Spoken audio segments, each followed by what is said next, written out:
Hey, everybody. I know you've been waiting and asking how I've been doing.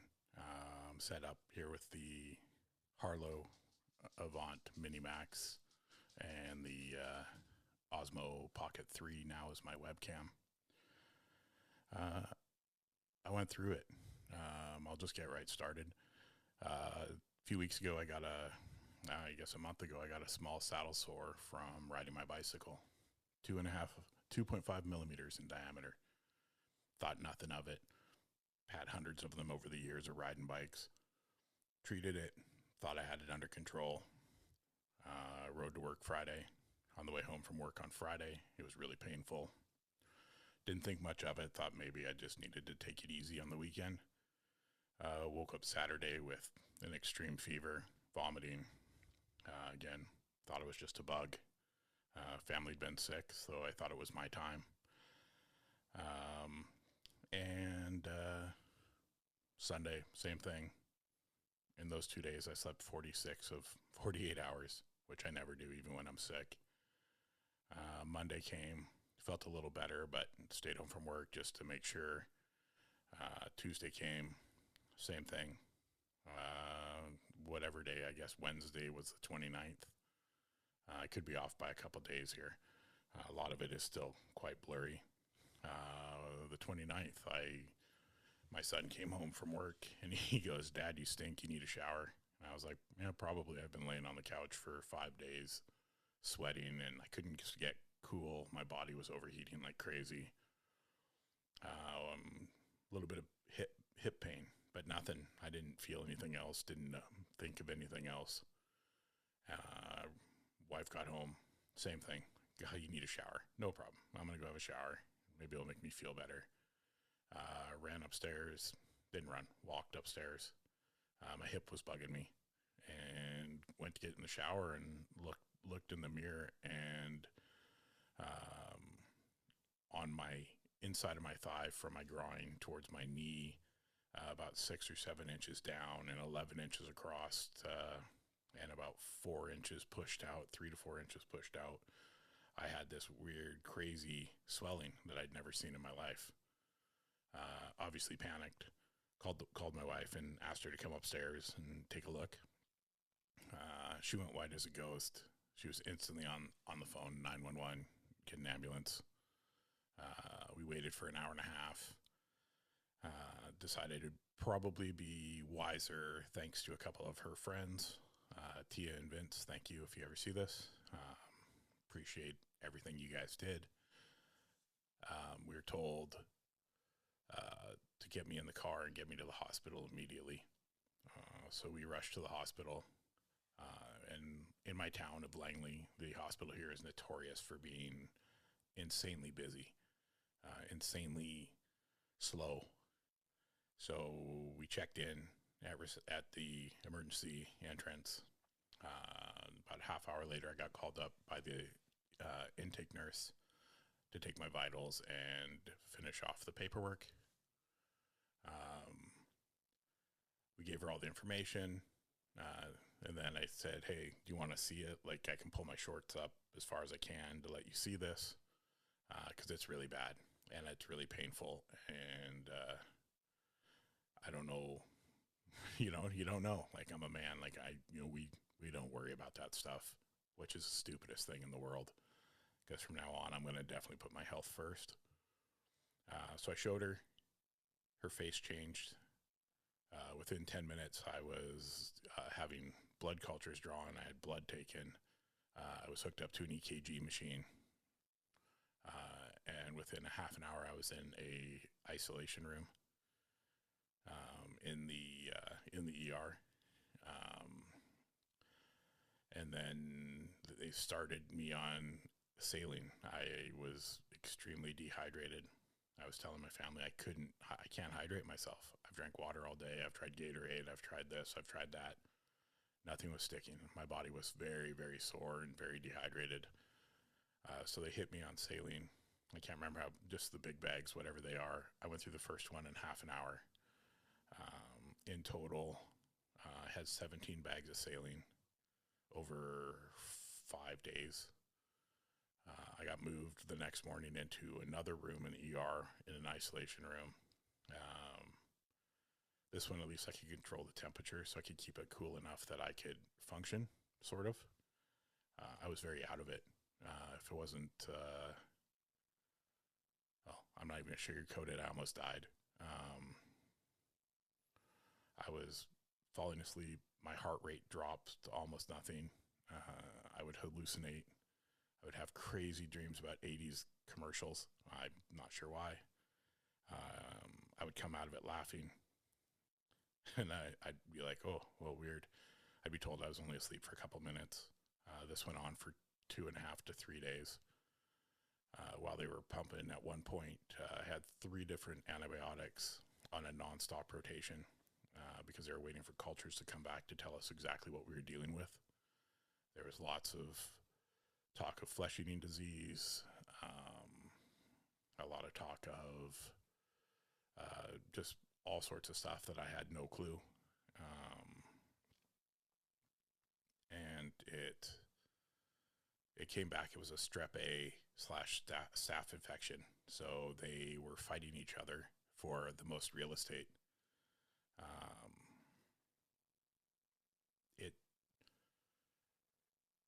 It was insane because, one, I was out of it for the first 5 days. I didn't remember any of the stuff I went through. Whatever emotions I went through, I couldn't tell you. I had my family. My family was fighting for the best possible treatment for me. The ER dropped the ball. Nurses not reading my file to see why I was actually there. So for a couple of days, they were treating me for the stomach issues that were caused by the antibiotics without realizing I was on so many antibiotics and asking questions why I was on so many antibiotics. Luckily, a nurse came in. I want to say her name was Tammy. She was one of the first to actually look at my leg and instantly track down the hospitalist in the hospital, which is the doctor that is basically just goes floor to floor, checks on patients. That doctor came in. She looked at my leg and instantly was calling surgeons, was talking to the charge nurse, was wondering why people hadn't taken or given me the treatment I received or I didn't receive. I can't pronounce her name, so I'm not even going to try, but that doctor is the reason I got everything expedited. I was moved to the second floor to a private room. The first room they put me in, the heater was stuck on 32 degrees Celsius, so that's quite warm. I had 4 or 5 ice packs on me trying to keep my body cool because I was still fighting this crazy fever and infection that had overtaken my whole right leg at this point. And like I was begging, like I need the heat to be turned off. So the next day, Valerie, my nurse for that night, got maintenance in, and they just shut the valve off to that room, which was nice because it cooled down. But I was supposed to be showering and scrubbing the affected area because I lost all the skin from my groin to my knee from the infection. It killed all the skin. So if you've never scrubbed an infection that is that big, it's quite painful. It looks disgusting. It was a real eye opener. Is what this whole situation was for me. I dropped the ball in my life. I let my health go. I used to ride 100, 200 kilometers in a bike ride. And now I complain if I have to ride 5. You know, I played sports growing up. I skateboarded for 40 years. Kind of gave up on myself, to be honest. Just kind of didn't care anymore. And you say that all the time, man, I don't care. I'm just who I am. Until you almost don't make it. And you realize you have 6 children. You have a family that cares about you.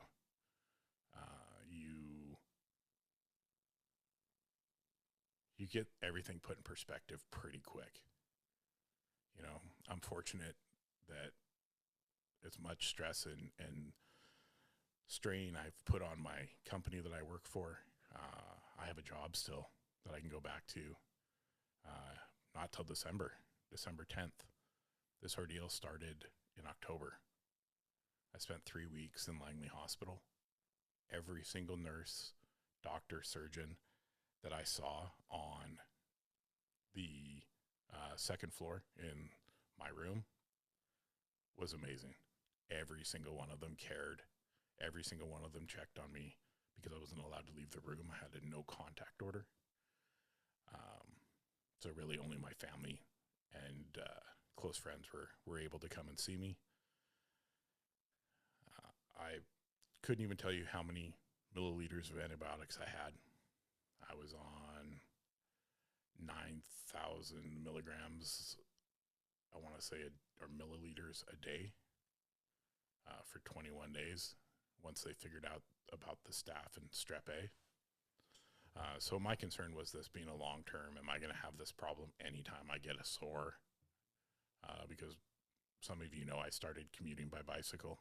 Absolutely fell in love with riding my bike again, which I can't do because my leg won't be fully healed for 4 to 6 months.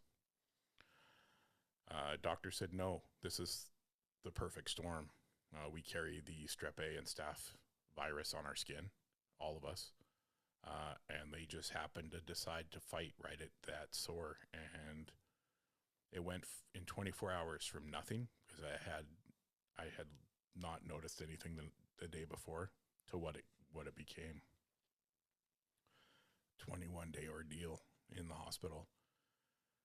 Many days, doctors going, oh yeah, cool, you can go home tomorrow. And then coming in and realizing, no, it's not healing fast enough. Finding out, I've got high blood pressure. I've got, I'm pre-diabetic. And all of these things, like all this shit I just took for fucking granted. My life, I took for granted. Ate like shit. Gave up on exercise. Didn't give a fuck. Well, that's all changing. They told me to take it easy and not walk. I walked myself out of the hospital. I got wheeled in. I wasn't going to be wheeled out. And that's just a moment for me. That wasn't about being prideful or anything like that. That was just me telling myself, I got this. The next day was my birthday. I got out November 19th. I turned 50 November 20th. I was able to wake up in my own house.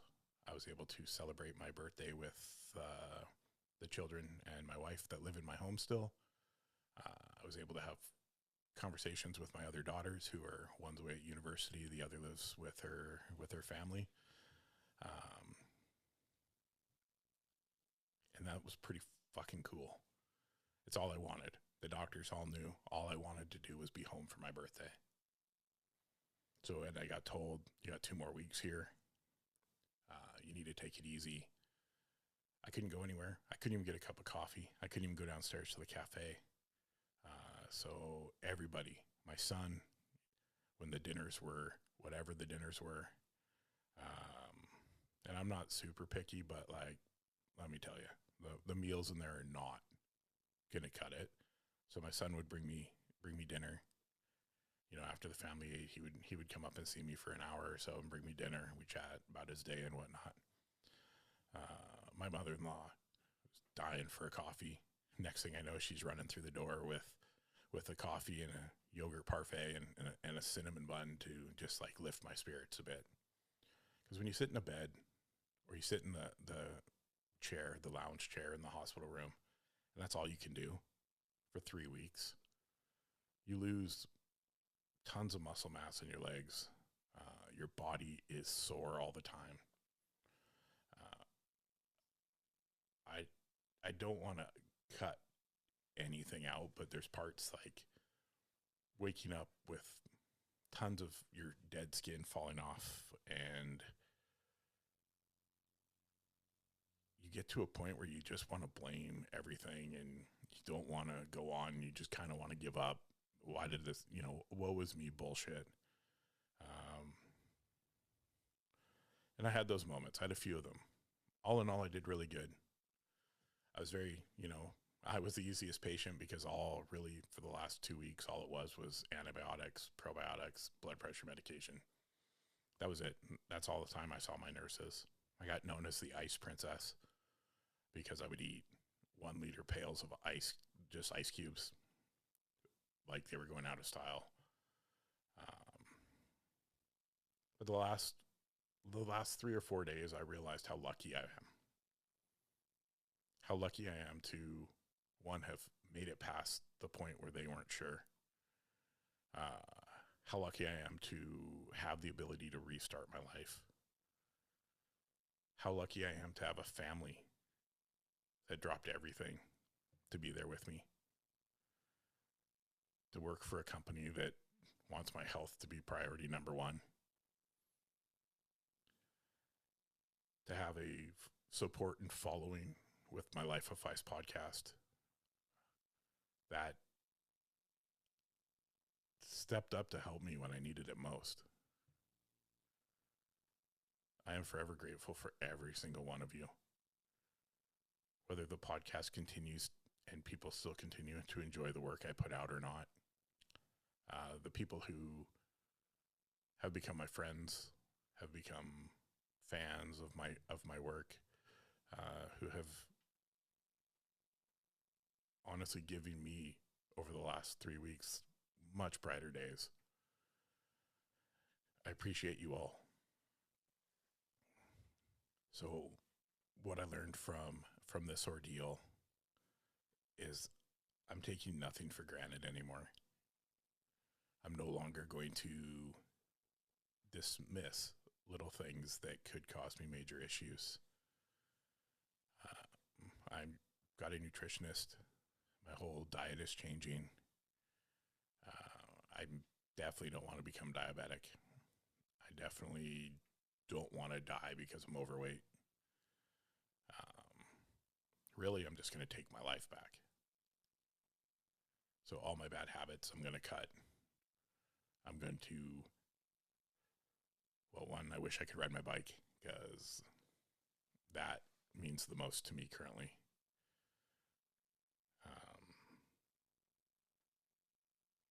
But it'll all come in due time.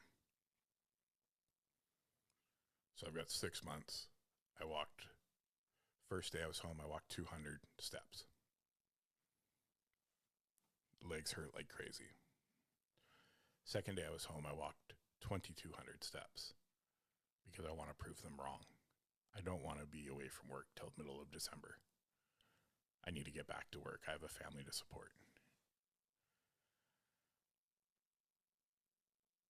The next day I walked 300 steps because my body was so weak. This morning I got up at 4 a.m.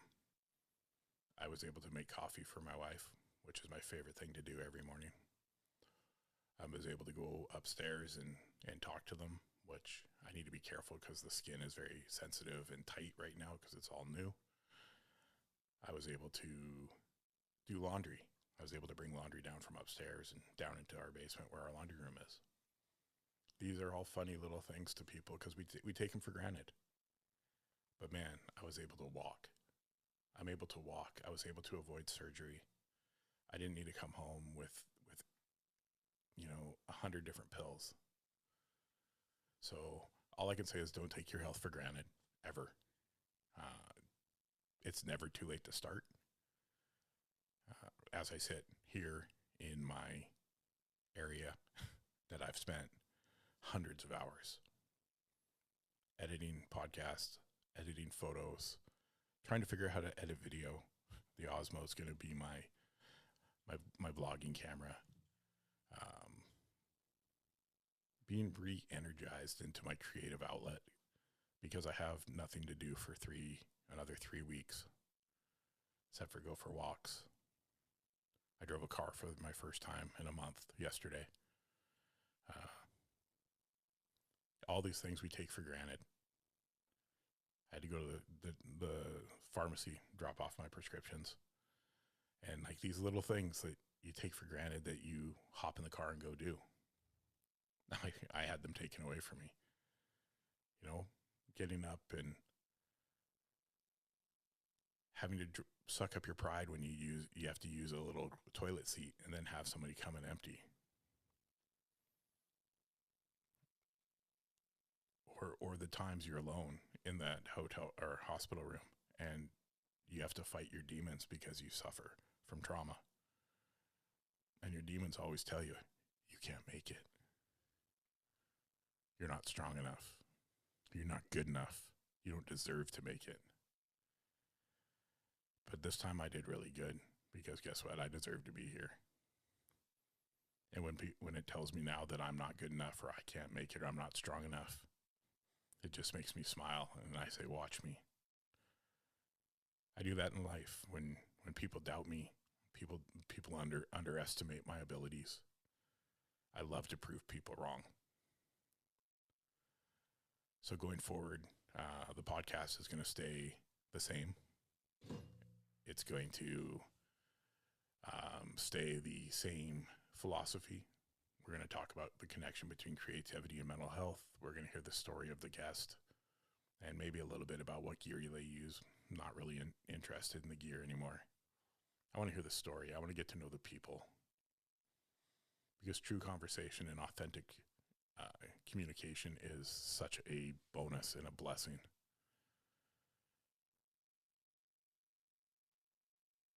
I got a long ways to go. I'm trying to lose 70 pounds. I don't know how to start besides changing the way I eat.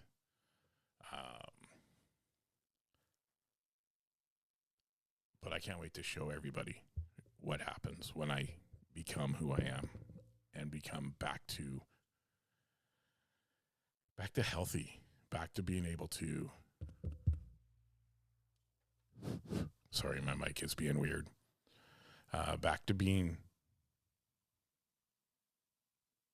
me and not second guessing my ability or who I am or questioning what I need to do to make myself feel better. Food for me is a trauma release. It's a way for me to get away from things that are bothering me.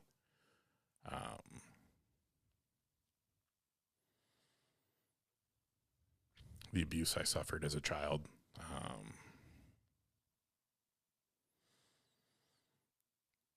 the mental stress levels I put myself under because I tell myself I'm not good enough.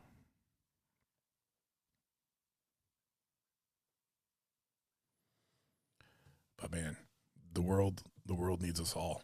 We're all beautiful in our own ways. So we just need to focus on what we have to do to get better. So I'm on that journey. I'm trying to heal. I want to heal fast, but I'm old. I'm 50 now. 50. Like, that's weird. I always said to myself, I'll never make it to 50. I almost didn't. So my words of advice, don't take anything for granted. You don't feel good. You got something happening you're not sure about. Get it checked out. You can't be tough when you're dead. And you shouldn't have to be. We should be allowed to be vulnerable. We should be allowed to ask questions about our health. So please, everybody, just take care of yourself. All right. Well, thanks. Thanks for listening. I know I just kind of rambled, but I wanted to fill people in on what was happening. So regular podcast schedule will probably be back next week. I've got some awesome interviews already recorded. I just need to edit them. And problem is I can't sit for long. I have to lay down because my leg gets really sore. But I'll do my best. I'm going to do my best to get back.